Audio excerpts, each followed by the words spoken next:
Assalamualaikum warahmatullahi wabarakatuh. Halo semuanya teman-teman, selamat malam, selamat datang kembali di channel Ilo Bercerita dan masih bersama saya Ilo dimanapun teman-teman berada. Semoga teman-teman selalu dalam keadaan sehat, bahagia, dan dimurahkan rezekinya. Doa terbaik untuk teman-teman semua. Amin, amin, ya rabbal alamin.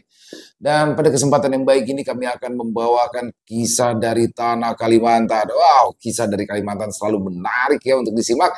Dan kisah ini adalah kisah dari Bang Jana atau Ed Saujana Story. Kisahnya keren banget teman-teman. Tapi sebelum kita masuk ke dalam kisahnya, buat teman-teman mungkin yang baru bergabung atau yang sudah lama bergabung tapi lupa nih, belum diklik tombol subscribe-nya, ayo dong bisa diklik dulu tombol subscribe-nya. Jangan lupa lonceng notifikasinya dinyalakan agar teman-teman selalu mendapatkan notifikasi dari konten-konten yang akan kami upload di setiap harinya. Dan untuk channel Ilo Bercerita ini kami upload setiap hari teman-teman ya, setiap malam jam 9 malam waktu Indonesia bagian Barat.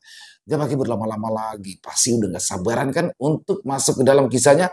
Kita langsung saja masuk ke dalam kisahnya. Kita menuju ke Kalimantan Timur.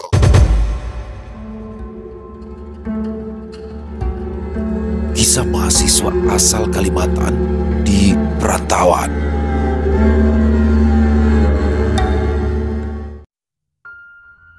Lalu lintas yang padat menjadi pemandangan baru baginya kala menginjakan kaki di ruas jalan yang dipenuhi tempat kos. Begitu banyak orang yang berjualan makanan, konter ponsel, juga muda-mudi yang berlalu lalang sambil menenteng barang-barang. Di antara muda-mudi yang sibuk dengan urusan mereka, salah satunya adalah Yansa. Ia sibuk menenteng pakaian dan selimut, juga barang-barang penting di ransel yang bertengger di punggungnya. Langkahnya terhenti kala memandang sebuah rumah dengan jemuran berjejer di lantai 2. Rumah kayu yang sepintas terlihat kumuh. Dari pelang namanya, Yansa akhirnya yakin bahwasanya ini adalah tempat yang ia tuju. Ia menarik nafas dalam. Ia tak menyangka akan terdampar di tempat seperti ini. Namun apa mau dikata, harga yang murah di bawah pasaran memaksanya untuk bisa maklum. Ditambah ia mendapatkan fasilitas kasur dan lemari dengan hanya bermodalkan Rp350.000 per bulannya. Permisi, Assalamualaikum. Sapanya pada seorang lelaki parubaya yang tengah merokok sendirian. Waalaikumsalam. Cari siapa? Tanya lelaki itu. Perkenalkan, nama saya Yansa yang kemarin telepon terkait kamar kos. Jelas Yansa pada pria yang ia kira adalah sang pemilik kos. Oh iya, kemarin sudah diberitahu sama yang berisi kos. Ya sudah, ayo diantarkan ke kamar. Tawar lelaki itu sambil berdiri dan berjalan di depan Yansa. Kos yang terbilang cukup brongs ini dihiasi oleh jemuran pakaian yang tergantung di sekeliling balkon. Keduanya memasuki pintu di lantai 2 yang merupakan koridor yang membatasi antara kamar satu dengan kamar yang lain. Pintu antar kamar saling berhadapan. Tidak ketinggalan tulisan dan gambar di pintu sebagai penanda bahwa kamar-kamar tersebut sudah berpenghuni. Yansa berdiri di depan sebuah kamar yang pintunya masih tertutup. Nah, ini kamarnya mas. Lelaki parubaya itu tak melanjutkan kalimatnya karena lupa dengan namanya. Yansa pak, nama saya Yansa. Jawabnya melanjutkan kalimat sang penjaga kos. Ah iya, ini kamar mas Yansa. Ulangnya sambil membukakan pintu yang anak kuncinya tergantung di gagang. Inggih pak, terima kasih. Jawab Yansa kemudian memutar gagang pintu. Kamar yang berisi kasur, lemari kecil, juga sebuah meja belajar dari kayu murah bertengger di ruangan yang baru saja menemukan penghuninya. Dari pintu, ia langsung berseberangan dengan jendela berkaca nako yang bagian luarnya sudah penuh debu. Sebuah tanda bahwa kamar ini sudah lama tak dihuni oleh siapapun dalam kurun waktu yang lama. Hawa yang terasa pengap, juga aroma debu menyapa kedua cuping hidungnya. Yansa benar-benar tak terbiasa dengan kondisi yang baru saja ia temui. Tak lain dan tak bukan karena kondisi ruangan yang akan ia tempati begitu berbanding terbalik dengan suasana yang selalu ia jalani ketika di tempat asalnya. Di tempat asalnya yang begitu jauh dari hiruk pikuk, udara di sana terasa lebih segar, debu tak berterbangan seperti area yang baru saja dia pijak. Suara lalu lintas yang begitu padat, beserta lalu lalang mahasiswa yang berjalan kaki sambil mengobrol tentu akan menjadi pemandangan baru baginya. Kedua telinganya tentu harus beradaptasi dengan keramaian. Dia menghela nafas dalam, siap tidak siap babak baru dalam kehidupannya sudah dimulai. Lampu belum dinyalakan. Senja baru saja tiba ditandai semburat kemerahan yang nampak dari jendela. Yansa baru saja terbangun karena gigitan nyamuk yang merajalela. Tidak ada kipas angin membuatnya harus terus membuka jendela agar sirkulasi udara di dalam kamar bisa tetap berputar. Dia mengerjap-ngerjap, tangan dan kakinya penuh bentol kemerahan yang meninggalkan rasa gatal. Dengan berat ia bangkit menuju saklar lampu, kemudian menyambar handuk yang sempat dia gantung di sandaran kursi kayu usang. Lambat ia menyusuri koridor yang di kiri kanannya dihiasi pintu yang tertutup rapat. Lampu koridor masih belum dinyalakan. Dia langsung menuju kamar mandi di ujung koridor. Setelah menyalakan lampu, dia sedikit heran. Mengapa kamar-kamar di sekitarnya masih gelap, seolah penghuninya belum kembali dari kegiatannya? Kenapa airnya keruh begini? Mana banyak debunya, batinnya ketika menutup pintu kamar mandi. Beruntung air dari keran mengalir deras sehingga ia langsung bisa mengisi bak mandi. Selepas menguras isinya, 15 menit berselang dia keluar dari kamar mandi dalam kondisi yang jauh lebih segar dari sebelumnya. Perutnya sudah berbunyi sebegitu nyaring, pertanda cacing dalam perut tengah berdemonstrasi untuk segera diberi makan. Dia kembali ke kamarnya, berpakaian dan bergegas untuk keluar. Setelahnya dia harus bersiap karena esok harus masuk untuk mendapatkan pembinaan awal menuju ospek. Waktu berselang, Yansa yang awalnya benar-benar sendirian, kini mendapatkan kawan baru di kampus yang sehari-hari nongkrong di kosnya. Dia juga sudah membeli 1 unit kipas angin dan rice cooker kecil untuk kebutuhan pribadinya. Ya, setidaknya agar dia bisa sedikit berhemat dan hanya cukup membeli lauk seperlunya.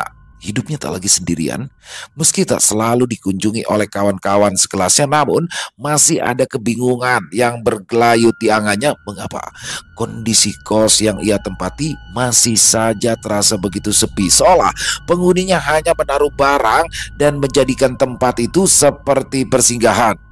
Sejauh ini memang tak ada gangguan yang ia rasakan, meskipun ia selalu merasa sepi di kala malam.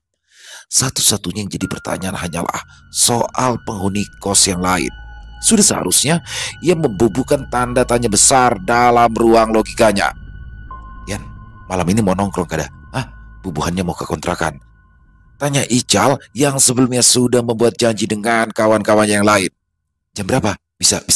Di kos sepi soalnya, sambut Yansa yang memang sangat jarang bertemu orang lain di kosnya selain penjaga kos yang tinggal di lantai 1. Nanti jam 8-an. Ya paling-paling nongol jam segitu, jawab kawannya di ujung sana. Ya sudah, nanti aku ke sana. Obrolan itu berakhir. Ajakan tadi membuat Yansa sedikit bersemangat, meski pada akhirnya harus mengeluarkan uang lebih untuk patungan membeli minuman atau camilan. Pada akhirnya ia harus merelakan itu, namun tak ada salahnya toh. Hanya sesekali dan tidak setiap hari. Terlebih ini adalah akhir pekan dan esok adalah hari libur.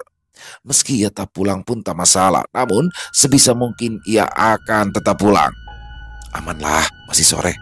Masih ada waktu buat menyelesaikan tugas yang tadi belum beres. Gumamnya pelan sembari membersihkan kamar tidurnya yang tak seberapa luas. Dia memang terbiasa hidup teratur dan rapi.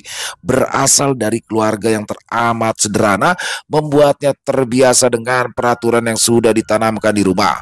Lepas dari segala urusan kerapian kamar, ia lalu mengerjakan sisa tugas yang sisa setengah jalan. Jalanan di area kos yang dipenuhi rumah makan dan kontrakan masih tetap ramai meski sudah tengah malam. Yansa tak pulang sendiri. Dia dibonceng salah satu teman sekelas yang kebetulan syarat. Terlebih sudah tak banyak ojek online yang beredar di sekitar area kos. Thank you bro, ucap sambil berpamitan sembari melambaikan tangan kala memasuki kosnya yang sudah sepi. koridor tanpa penghuni menyambutnya. Tak ada penghuni lain, meski sebelumnya pernah berpapasan, namun mereka hanya saling mengenal lama. Malam ini rasanya begitu menyenangkan. Ketika ia mulai terlelap dalam keadaan kamar yang gelap, ada suatu pergerakan yang tidak ia sadari perlahan. Di balik keningan buku yang diletakkan di atas mejanya perlahan bergerak bergeser. Tangan-tangan dengan kuku menghitam menyentuh kaca nako yang setengah terbuka, berbentur pelan hingga menghasilkan suara kecil. Yansa hanya tertidur sementara wajahnya tengah dipandangi. Yansa terbangun di waktu yang tak biasanya. Suara berisik dari kamar sebelah membuatnya seketika terjaga. Suara kursi yang ditarik-tarik dari kamar sebelah membuatnya tak bisa lagi memejamkan mata. Ia menelisik sembari menajamkan pendengarannya. Ia mendengar jingkat-jingkat langkah dan derit kursi karena benar-benar terdengar jelas merambat dari lantai ke bantal yang menyangga kepalanya. Lantai kayu membuat suara-suara dari kamar sebelah terasa begitu jelas, bahkan suara penjaga kos yang berjalan di koridor akan bergetar hingga ke kamar. Suara wanita terdengar bergumam pelan. Ia bangkit dari tidurnya. Dengan perlahan ia melangkahkan kaki sembari berjingkat agar tidak menggetarkan lantai. Ia mendekatkan kepalanya hingga sebelah telinganya menempel di dinding kayu. Dari balik dinding ia bisa mendengar derit kayu kursi dan suara gumaman seorang wanita yang tengah bersenandung pelan. Sesekali senandung itu berganti menjadi gelak tawa, namun tak ada suara orang lain. Kok ada suara cewek ya? Bukannya di sini kada boleh bawa bebinian? Gumamnya dalam hati. Ia masih terus mendengarkan tanpa suara. Kian lama suara di kamar sebelah semakin jelas dan juga nyaring. Gumaman yang awalnya tidak jelas dan samar perlahan semakin bisa dimengerti. Namun mendadak mata Yansa terbelalak kala mendengar deret kata yang sepertinya dengan sengaja ditujukan ke dirinya. Ngapain nguping? Kalau nggak mau kenalan, bilang dong. Ucap seorang wanita tepat di telinganya yang menempel pada dinding kayu. Suara itu begitu jelas, seakan bibir wanita itu tepat berada di sebelah telinganya. Yansa langsung melotot, sembari mundur dengan cepat, menjauhkan telinganya dari dinding. Apalagi suara itu terdengar jelas, disusul suara lengking tawa yang terdengar menggema di rongga kepalanya. Pemuda itu langsung beringsut, menutupi tubuh hingga kepalanya dengan selimut. Sudah berbulan-bulan dia tinggal. Ini adalah kali pertama, namun pengalaman pertamanya justru begitu mendebarkan hingga keringat dingin sebesar biji jagung muncul di dahinya. Dia ingin sekali kembali terpejam. Sekilas dia menyalakan ponsel dan menatap angka di layar itu. Pukul 3 kurang 10 menit menjelang puncak sepertiga malam. Kedua matanya bisa terpejam, namun kantuknya tak kunjung kembali. Suara lengkingan tawa itu masih saja terdengar dengan jelas di dalam kepalanya menggema. Ia memiringkan badan sembari memeluk tubuhnya sendiri. Ketenangan yang selama ini menjadi miliknya perlahan terusik entah sampai kapan. Yansa mencoba melupakan, namun ia belum bisa menyadari bahwa gangguan ini akan berlangsung hingga kapanpun ia bertahan. Dia masih terus memeluk dirinya sendiri hingga suara tarhim mulai terdengar dari pengeras suara masjid terdekat. Suara-suara itu mendadak hilang tanpa bekas. Dia mulai bisa tenang hingga memejam tanpa rasa khawatir. Namun itu hanya untuk saat ini, belum tentu esok hari. Selamat siang bang. Yang kos di kamar sebelah ya? Tanya Yansa pada seorang pemuda yang sedang duduk di teras lantai 2. Bukan, tapi yang di kamar nomor 4. Penghuni baru ya? Jawab pemuda itu sembari balik bertanya. Iya, di kamar nomor 2. Oh iya, Yansa bang. Tangannya diulurkan mengajak bersalaman sembari mengajaknya berkenalan. Romi, sambutnya sambil menggenggam tangan Yansa yang diulurkan. Keduanya kemudian mengobrol berdua sembari merokok. Romi ternyata mahasiswa yang baru saja pulang dari tempatnya melakukan penelitian. Beberapa waktu terakhir ia memang tak berada di sekitar area kampus karena harus melakukan penelitian di beberapa tempat sebagai bahan tugas akhirnya. Dan dari Romi pula, Yansa akhirnya tahu bahwa ruangan di sebelah kamarnya itu ternyata kosong dan belum ada penghuni. Awalnya ia masih berpikiran positif, justru semakin menjadi buyar kalau memang ruangan di sebelah kamarnya selama ini kosong. Lantas, suara siapa yang sering ia dengar di kala malam? Romi berpamitan pada Yansa. Setelah beberapa saat mereka mengobrol, kepergian Romi membuat Yansa terdiam sejenak, kemudian menarik nafas panjang. Mungkin nanti segala pertanyaannya akan terjawab. Beberapa saat memang ia sempat melupakan kejadian yang menimpanya malam itu, namun penjelasan Romi semakin membuatnya teringat. Ia berjalan pelan menyusuri jalanan yang ramai karena belum sempat makan sedari pagi. Ya, untuk urusan makan, ia hanya cukup membeli lauk seadanya. Meski begitu, terkadang ia memasak di dapur kos yang bahkan terlalu sederhana jika kondisinya begitu mendesak. Namun aneh, ia tak pernah menemukan seorang pun di tempat itu. Seringkali hanya ia sendirian. Penjaga kos juga jarang sekali terlihat. Kos yang berisi 8 kamar di lantai 2 dan 6 kamar di lantai 1 itu terasa begitu aneh karena penghuninya sangat jarang sekali terlihat. Entah apakah memang tidak berpenghuni atau penghuni lain memang tak pernah terlihat karena terlalu sibuk dengan urusan masing-masing. Mas, tinggal di kos itu ya? Tanya seorang pengemudi ojek daring. Iya, baru masuk kok. Juga baru beberapa bulan, jawab Yansa yang sedang menunggu ayam goreng pesanannya. Nggak serem mas, kosnya sepi begitu? Tanya pengojek itu. Kadang sih mas, soalnya kan gak banyak orang. Saya aja bahkan jarang ketemu penghuni kamar lain, jawabnya sambil sedikit mengeluh. Yang kuat ya mas, kalau nyerah lambaikan tangan ke kamera. Kelakarnya sambil memberikan semangat yang sama sekali tidak berefek positif, justru membuatnya kian khawatir. Yansa hanya bisa terdiam ketika pengemudi ojek itu berlalu sembari menenteng beberapa bungkus makanan yang sudah ia pesan. Sepertinya ia tak sebegitunya mengenal tempat tinggalnya sendiri. Ia kembali untuk makan karena nasi yang dimasaknya baru saja tanak. Ia memang sengaja memasak untuk 2 porsi yang nantinya akan dimakan di saat malam. Yansa makan dengan lahap, namun tidak di dalam kamar. Ia makan di balkon yang menghadap langsung ke jalanan karena di kamar pasti akan terasa gerah. Bertemankan air putih, dia menikmati suapan demi suapan nasi putih yang pulen dan panas. Meski terasa berbeda jika dibandingkan menu sederhana yang biasa ia makan di rumah, namun makan yang cukup dan tak berkekurangan pun sudah ia syukuri.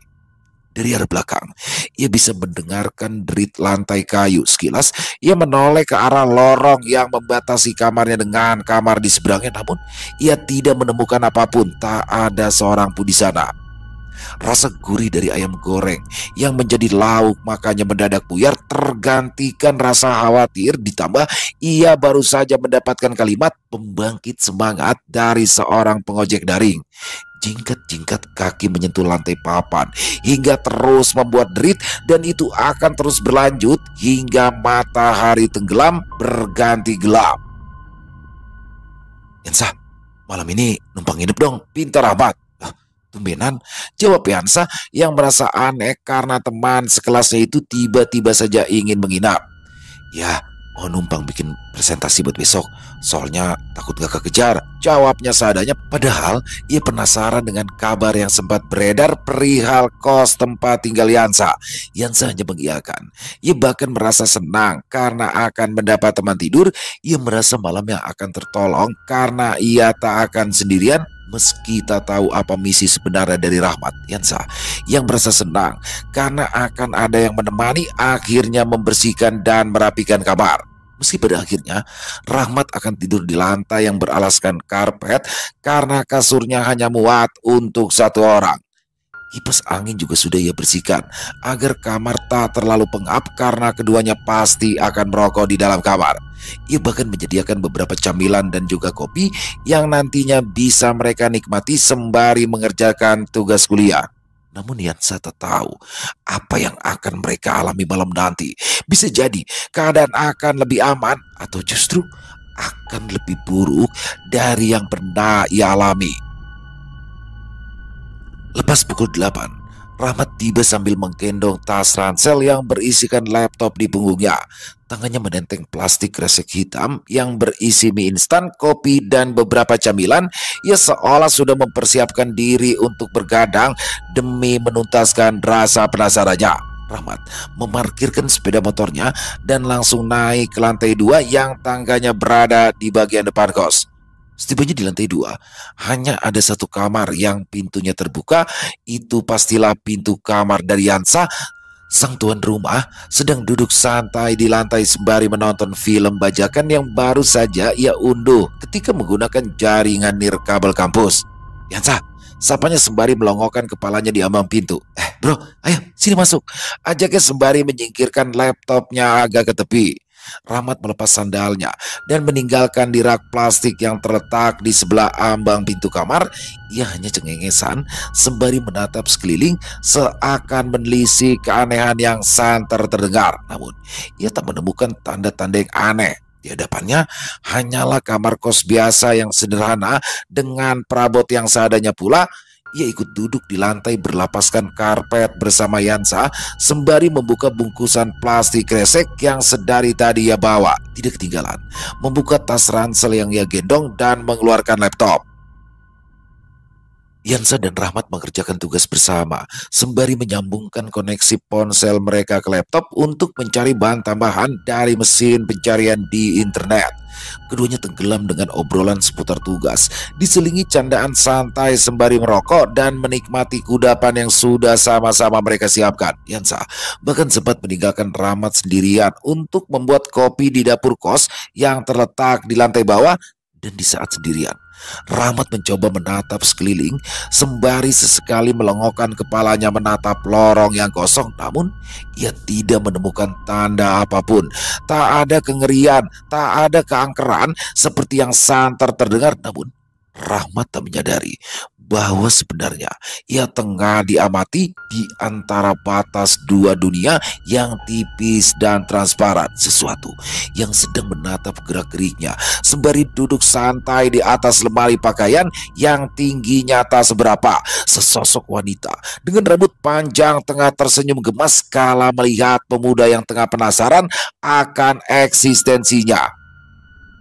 Hampir tengah malam, Yansa dan Rahmat berhasil menyelesaikan tugas yang diberikan kepada mereka. Keduanya lantas mengobrol sembari menyesap kopi dari cangkir yang sudah hampir habis.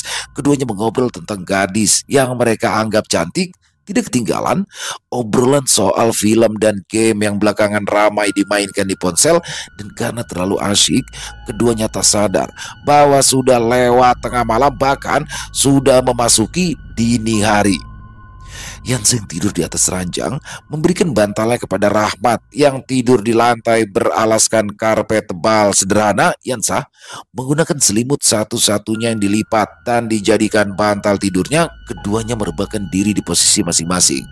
Rahmat yang tidur di lantai sengaja merapatkan kepala dan bagian atas tubuhnya pada lemari yang berseberangan dengan ranjang Yansa. Tidak ketinggalan, lampu kamar mulai dipadamkan dan tersisa cahaya temaram pancaran sinar dari luar.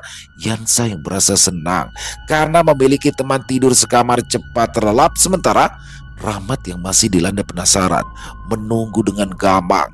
Di satu sisi dia mengantuk, namun di sisi lain dia merasa penasaran dengan banyaknya kabar yang beredar. Dalam kesadaran yang hanya tersisa setengah, ia mulai terpejam perlahan ketika ia sudah sejengkal lagi memasuki alam tidur dalam dan melangkah ke alam mimpi. Ketukan terdengar tepat di telinganya. Tok tok tok. Tok tok tok. Suara ketukan berulang terdengar dan membangunkannya kembali dari lelap yang hampir ia rengkuh. Rahmat mengerjapkan matanya yang terasa perih. Ia menatap sekitar dan mengamati. Tak ada seorang pun yang terjaga di ranjang. Hanya ada Yansa yang tengah tertidur menghadap dinding dan membelakanginya. Paling ada tikus yang lewat di sela lantai kayu, pikirnya sambil kembali mencoba untuk memejamkan mata. Suara itu masih saja terdengar, mengetuk dan kian lama semakin berirama. 3 ketukan kemudian jeda. Setelahnya, ketukan itu terus berulang sesuai pola. Rahmat masih mencoba tertidur di tengah rasa penasarannya hingga matanya mendadak kembali terbuka kala ketukan itu berubah menjadi sebuah gedoran di pintu lemari pakaian yang berada tepat ada di hadapannya. Di saat ini, adrenalin Rahmat mendadak naik. Semangatnya berkibar hingga rasa kantuknya mendadak hilang. Dia terkejut kala kedua bola matanya bergerak dan melirik ke sebelah kiri. Tepat di atas kepalanya, ia melihat sepasang kaki yang tengah bergerak bergelayutan membentur pintu lemari kayu yang tipis. Kaki yang pucat dengan telapak kebiruan terlihat jelas di matanya mendadak nanar. Inilah yang dia cari. Inilah yang sedari tadi ia tunggu. Namun seberapapun keberaniannya disiapkan, rasa takut tetap menyergap tiba-tiba hingga menciutkan nyalinya. Degup jantung Rahmat mendadak memburu karena disekap rasa takut. Namun rasa penasaran tetap mendorongnya untuk tetap bertahan dan membuka mata. Dia bergerak mengganti posisi tidurnya menjadi terentang. Dalam remang cahaya yang berasal dari lampu di luar kamar, dia bisa melihat sesosok wanita berambut panjang yang tengah duduk santai di atas lemari sembari mengayun-ngayunkan kakinya. Jemari tangan yang ceking dan keriput menyurai rambutnya hingga rontok dan menjatuhi wajah Rahmat. Sebesar apapun nyalinya, tentu ada rasa takut yang semakin menjadi. Ia makin gentar hingga Rahmat memiringkan tubuh ke arah sebaliknya. Ia menjadi menghadap Yansa dan membelakangi lemari, tapi ia tidak menyadarinya. Di hadapannya sekarang justru adalah kolong ranjang yang gelap dan berpotensi menghasilkan keseraman yang levelnya lebih mengerikan. Tubuhnya mulai berkeringat, padahal ia tak memakai selimut dan terus diterpa angin dari kipas yang berayun ke kiri dan ke kanan. Basah tubuhnya bukan karena hawa panas, namun karena rasa takut dan adrenalinnya yang tak kunjung turun. Ia mencoba menutup mata perlahan hingga rapat, namun baru saja ia mencoba terpejam, angin berbau anyir menerpa wajahnya. Bukannya menyejukkan, aroma itu justru menusuk kedua rongga hidungnya yang terus menghisap dan menghembuskan udara. Rahmat sadar keadaannya sedang tidak baik-baik saja. Dia ingin sekali kembali tertidur dan merengkuh lelap, namun ia dipaksa untuk tetap terjaga entah sampai kapan. Gimeknya, kenapa malah jadi takut gini? Batinnya sambil mengumpat. Ia kembali mengumpulkan keberaniannya yang tercecer entah kemana. Dalam hati ia berhitung sampai 3. Di hitungan terakhir ia akan berencana membuka kedua mata selebar-lebarnya. 1, 2, 3, teriakan dalam hati seraya membuka matanya. Di hitungan terakhir mulutnya seketika terbuka, namun tercekat tanpa suara. Matanya yang membelalak mendadak tak dapat ditutup kembali saat bola matanya bertatapan langsung dengan sepasang mata hitam yang melotot menatapnya tanpa berkedip. Sesosok wanita berwajah pucat dengan senyuman lebar menyeringai menatapnya dengan lekat. Rambutnya yang lepek berserakan di lantai tertiup angin. Rasa penasaran dan keberanian Rahmat langsung runtuh dan hancur, menyisakan kengerian yang tak pernah ia dapati sebelumnya. Mata mereka bertemu tanpa berkedip. Keringat mengucur deras hingga masuk ke celah matanya. Dengan susah payah ia memejatkan doa yang ia ingat, meskipun belum tentu benar dalam pelafalannya. Keberaniannya benar-benar luntur tak bersisa. 1. Yang ia ingin hanyalah berteriak hingga Yansa terbangun dari tidurnya. Lebih dari 10 menit ia membatu tanpa bisa bergerak sedikit pun. Inilah yang disebut dengan sleep paralysis. Kesadarannya benar-benar berada di puncak, namun tubuhnya menolak untuk bisa bergerak. Suara nyaring knalpot motor yang melintas tiba-tiba memberinya kekuatan untuk bisa menggerakkan jemarinya. Mulutnya tiba-tiba bisa mengeluarkan suara. Rahmat berteriak sekencang yang ia bisa hingga mengejutkan Yansa yang lelap tertidur. Sang tuan rumah akhirnya terjaga dan berbalik badan menoleh ke arah Rahmat. Sejenak Rahmat merasa lega karena melihat Yansa bergerak dan berbalik ke arahnya, namun Teror itu belum sepenuhnya berakhir. Benar, tubuh itu adalah tubuh Yansa, tapi wajahnya berubah. Ya, matanya justru menangkap gambaran wajah Yansa yang tak lagi sama, kulit hitam dengan kapas di kedua lubang hidungnya. Itu bukan penampakan wajah Yansa yang ia kenal. Itu adalah orang lain serupa mayat dengan kapas. Ia merasa tersudut. Beruntung, bola matanya masih bisa bergerak untuk mengalihkan pandangan. Ia berharap wajah yang tadi sempat menatapnya dari bawah kolong tempat tidur kini sudah menghilang. Ketika ia kembali menatap ke arah kolong, wajah itu justru bergerak cepat hingga benar-benar berada satu jengkal dari wajahnya.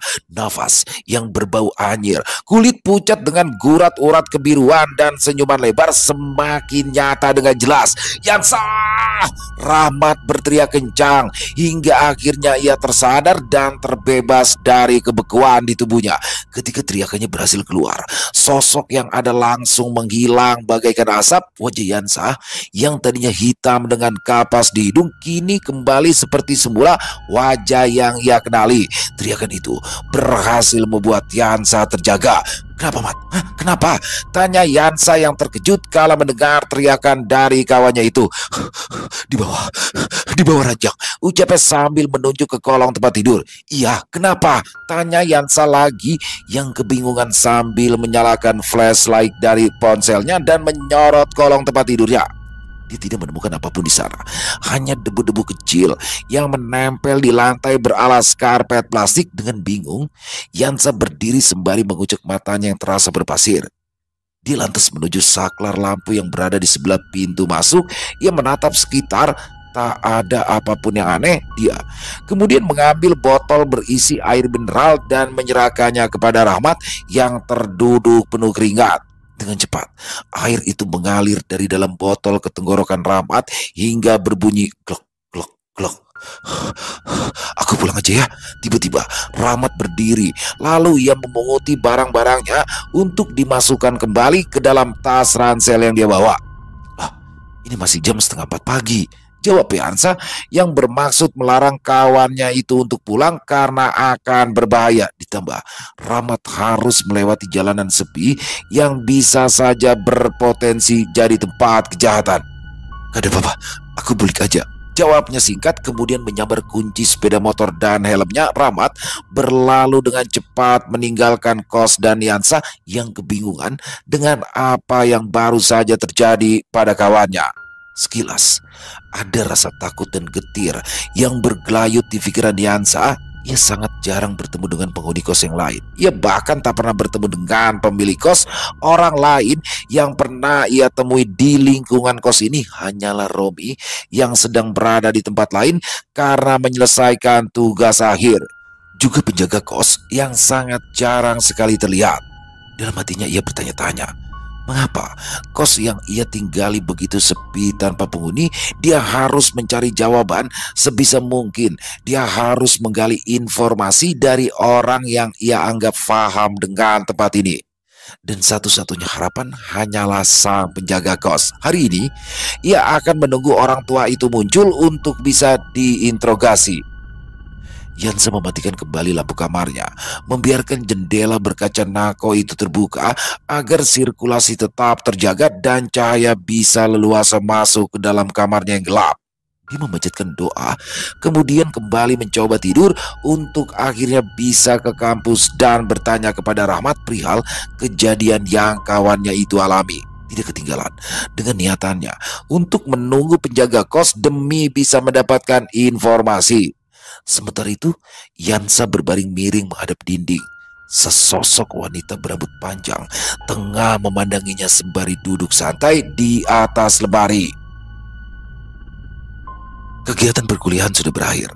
Rahmat yang sedang merokok selepas makan siang dihampiri Yansa yang menyimpan segudang pertanyaan. Kondisi kantin yang ramai membuatnya tak bisa berbicara dengan nada yang biasanya karena khawatir Rahmat merasa malu dan menarik perhatian orang lain yang tak sengaja mendengar. Mat, tadi subuh kenapa?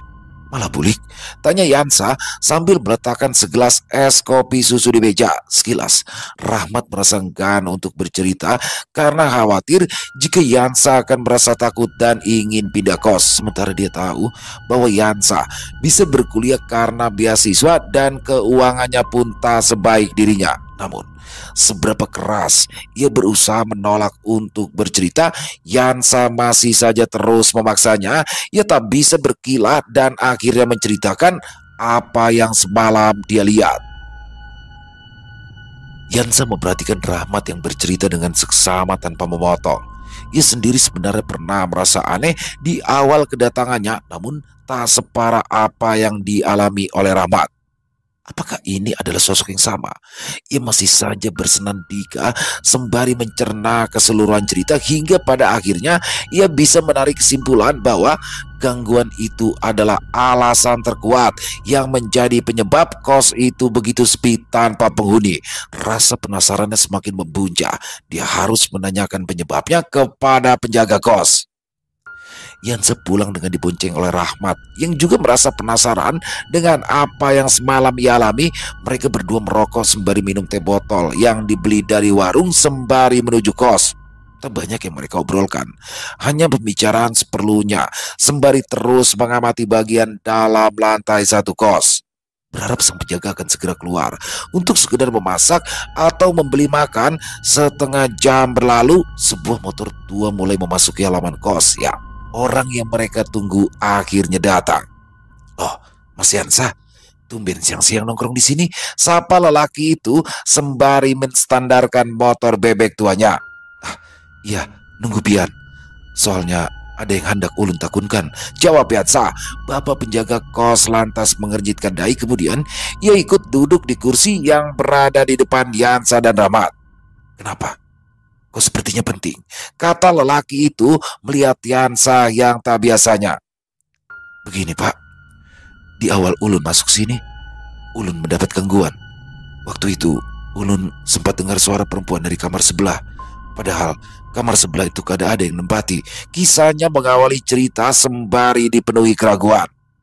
"Terus semalam kawan ulun ini diganggu pas guring. Gini Pak, dari awal saya masuk sini saya dapat gangguan. Waktu itu saya sempat dengar suara perempuan dari kamar sebelah, padahal kamar sebelah tidak ada yang menghuni. Terus malam teman saya diganggu ketika tidur." Kisahnya kemudian Rahmat pun menceritakan peristiwa yang ia alami beserta tujuan utamanya menginap. Sekilas Yansa terkejut karena ternyata Rahmat tidak sepenuhnya hanya ingin mengerjakan tugas, melainkan ada misi yang lain. Namun jika tidak begitu, kawannya itu tak akan bisa membuktikan sendiri cerita yang sudah lama beredar. Bapak penjaga kos mendengarkan dengan seksama sambil menarik nafas dalam. Ia memang tak ingin menceritakan ini, namun sepertinya ia harus membuka sedikit rahasia. "Sebelumnya, Bapak minta maaf karena kalian sudah diganggu. Maaf, maaf juga karena Bapak pura-pura kada tahu kalau ada gangguan di kos," jawabnya sambil menghela nafas beratnya. Lelaki itu lantas melanjutkan, "Sebenarnya yang kalian alami itu benar, tapi tujuannya bukanlah untuk mengganggu. Dulu banyak anak-anak kos di sini yang bandel. Mereka sering main judi, mabuk, sampai bawa perempuan masuk ke kamar. Nah, pada awalnya mereka ditegur baik-baik, sampai akhirnya kada bisa dibilangin. Saya sudah meminta pemilik kos untuk mengusir, tapi beliau kada tega kalau bicara langsung. Akhirnya beliau menyuruh saya untuk mencari cara supaya anak-anak bandel itu keluar dari kos tanpa disuruh. Kebetulan keluarga saya punya barang-barang yang ada isinya. Sepersetujuan pemilik kos, akhirnya saya bawa satu barang dan saya simpan di ujung koridor kamar di lantai 2. Sebenarnya inya kada jahat. Tujuannya bukan menakut-nakuti mereka yang bandel, dan berhasil. Anak-anak itu ketakutan dan pindah satu persatu. Kebetulan Mas ini menginap dan juga terkesan menantang, makanya jadi korban juga. Tapi tenang, kalau kalian kada macam-macam, inya kada bakal ganggu," jelas sang penjaga kos. Penjelasan itu menjadi jawaban yang membuat Yansa dan Rahmat mengerti. Keadaan kos yang sepi dan penuh pertanyaan itu kini sudah mereka pahami. "Maaf, Maaf kalau peliharaan saya pernah mengganggu. Saya masuk dulu. Lanjutnya kemudian berpamitan menuju kamarnya. Rahmat dan Yansa sejenak terdiam, namun benar-benar mengerti. Selama mereka tidak melakukan hal-hal yang aneh, keadaan tetap aman tanpa gangguan sedikit pun. Waktu berlalu. Sudah lebih 3 tahun, Yansa tinggal di kos yang sama tanpa ada niatan untuk pindah. Harga yang murah dan gangguan yang tak pernah ia rasakan membuatnya kian betah. Ditambah, kos kini sudah tak lagi sepi karena dihuni oleh mahasiswa yang aktif di bidang keagamaan. Tempat yang dulunya terasa begitu sepi kini menjadi hidup hingga akhirnya Yansa lulus tepat waktu dan kembali pulang ke kampung halaman untuk bisa bekerja di tempat yang pernah dijanjikan. Selesai. Wow, luar biasa kisah dari Bang Jana. Horornya gigit banget ya. Dan ini salah satu apa ya, kalau Bang Jana itu cirinya juga begini nih. Jadi kalau gambarin hantunya tuh wow, itu rambutnya lepek ya kan, terus kakinya menjuntai di lemari gitu. Aduh, udah nggak ini banget deh ya. Dan yang sah karena memang keterbatasan dana ya, dia merantau dari desa ke kota untuk menuntut ilmu. Dengan dana yang terbatas dia harus mencari kos yang murah. Jadi mau seganjil apapun, seram apapun dia akan hadapi itu demi cita-citanya. Jadi memang begitu teman-teman ya. Di sini yang dimaksud merantau, Kalimantan itu kan luas teman-teman. Jadi dia dari pelosok, dari pedalaman harus merantau ke kota. Jadi itu yang disebut merantau. Jadi bukannya orang sama-sama di Kalimantan merantau, dia merantau juga. Dan di endingnya nih ya, sosok Rahmat, teman daripada si Yansah ya. Bagaimana sosok orang yang penasaran, sosok anak muda yang penasaran terhadap hal-hal gaib. Bahkan kesannya ya sebenarnya dia nggak nantang sih ya, tapi mungkin dalam hatinya emang pengen ngeliat. Jadi di sini banyak loh teman-teman orang-orang seperti ini, termasuk saya juga banyak teman-teman saya yang pasti adik saya deh, adik saya begitu tuh.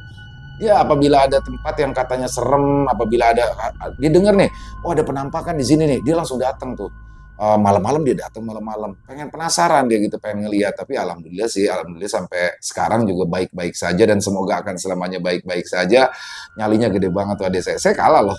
Dan di sini juga bagaimana ternyata sosok itu adalah sosok yang sengaja ditanam oleh si penjaga kos-kosan, karena untuk menjaga kos-kosan itu agar tidak digunakan untuk maksiat. Jadi kalau dalam orang Jawa bilang ingon ya, tapi kalau di Kalimantan inguan sepertinya ya, inguan atau peliharaan yang mana biasanya sosok-sosok gaib ini digunakan untuk menjaga rumah atau kebun, biasanya seperti itu teman-teman. Jadi ya sebenarnya dia nggak jahat, dia hanya ingin memperlihatkan eksistensinya aja. Dan mungkin kepada Yansa dia cuma sekedar perkenalan aja di awal tuh. Tapi kalau untuk Rahmat, memang karena Rahmat mau tahu, ya udah ditunjukin deh. Tapi sih kalau menurut Bapak penjaga kosan tidak jahat dan tidak akan menyakiti. Keren, keren banget kisahnya nih. Saya suka nih kisah-kisah yang seperti ini. Terima kasih ya buat Bang Jana atas kisahnya yang luar biasa. Dan buat Bang Jana ditunggu lagi kisah-kisah selanjutnya dari Tanah Kalimantan yang pastinya harus lebih seru lagi Bang Jana. Dan semoga kisah barusan bisa menghibur teman-teman semua ya, para pecinta penikmat horor misteri, lebih khususnya lagi kepada para subscriber dari channel Ilo Bercerita. Buat yang punya komentar lain dan punya pendapat lain, silakan bisa menuliskan di dalam kolom komentar, ataupun hanya sekedar saling menyapa, silakan. Insya Allah kami akan menjawab satu persatu. Dan buat teman-teman yang suka dengan videonya, bisa diklik tombol like-nya, tombol jempol, boleh dong dibantu share link videonya ke teman-teman yang lain ataupun saudara-saudaranya agar juga ikut merasa terhibur. Dan buat teman-teman yang belum subscribe, sekali lagi bisa diklik dulu tombol subscribe-nya. Jangan lupa lonceng notifikasinya dinyalakan agar teman-teman selalu mendapatkan notifikasi dari konten-konten yang akan kami upload di setiap harinya. Dan kami juga ingin mengucapkan terima kasih ya kepada seluruh teman-teman yang sudah selalu setia hadir, sudah selalu mendukung kami. Karena teman-teman lah kami selalu bersemangat berkarya di setiap harinya. Oh iya, buat teman-teman yang mungkin punya kisah horor misteri yang angkat dari kisah nyata berdasarkan pengalaman pribadi, apabila mungkin berkenan dibawakan di channel kami, silakan bisa mengirimkan ke nomor telepon kami yang ada di sini, dan bebas dalam bentuk tulisan boleh, dalam bentuk rekaman suara boleh, senyamannya teman-teman aja pokoknya. Dan buat teman-teman yang sudah mengirimkan kisah, kami ucapkan terima kasih di akhir kata. Saya Ilo mengucapkan permohonan maaf apabila mungkin dalam pembawaan kisahnya barusan ada kata-kata saya yang salah ataupun ada kata-kata saya mungkin yang kurang berkenan. Saya mohon dibukakan pintu maaf yang seluas-luasnya. Sampai berjumpa lagi di konten-konten kami selanjutnya yang pasti tidak kalah serunya, yang pasti tidak kalah horornya. Masih bersama saya Ilo di channel Ilo Bercerita. Salam sehat, sukses, bahagia selalu untuk kita semua. Wassalamualaikum warahmatullahi wabarakatuh.